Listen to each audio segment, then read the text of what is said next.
প্রতি বনমানুষ দেখতে পাই। বাবা তার মেয়েকে বলছিল, আমি অসুস্থ, তুমি কাঠ কাটতে যাও, না হলে আমাদের সংসার চলবে কিভাবে। মেয়েটি যখনই কাঠ কাটতে যায় তখনই সেই বন মানুষটি হাজির হয়। মেয়েটিও খুব ভয় পেয়ে গিয়েছিল। তোমার এত বড় সাহস, তুমি আমার এলাকায় কাঠ কাটতে এসেছো, আমি তোমাকে এক শর্তে কিছু করবো না, তাতে তুমি আমাকে বিয়ে করো। বন মানুষটি লুচ্চার মতো সেই মেয়েটিকে বিয়ে করে ফেলে। তারা মাল আদান প্রদান করতে থাকলো। বন মানুষটি সুখে জীবনযাপন করছিল।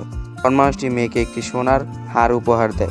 তারপর বন মানুষটি বুঝতে পারে এভাবে আসলে ভালোবাসা হয় না। তারপর মেয়েটিকে বলতেছিল, আচ্ছা তুমি চলে যাও এখান থেকে। মেয়েটিও চলে যাচ্ছিল। বন মানুষটি চিৎকার করে কান্না শুরু করে দেয়। মেয়েটি সেই সোনার হারের কথা তার বোনদেরকে বলে দেয়। আর বোন সেটা নেওয়ার জন্য তাকে বেঁধে থুয়ে চলে যায়। এটি কি পারবে সেই বন মানুষকে বাঁচাতে? এটি চলে যায় আগুনের ভিতর তার বন মানুষকে বাঁচাতে। তারপর আমরা দেখতে পাই আসলে সেই বন মানুষটি ছিল একটি রাজপুত্র। তিরমিরে একটি সাধুর হাড়ি ভেঙে দিয়েছিল। সাধুটি অভিশাপ যে তুমি সারা জীবন পিশাচ হয়ে থাকবে। এটিও পিশাচ হয়ে যায়। বর্তমানে তারা সুখী। ধন্যবাদ সবাইকে।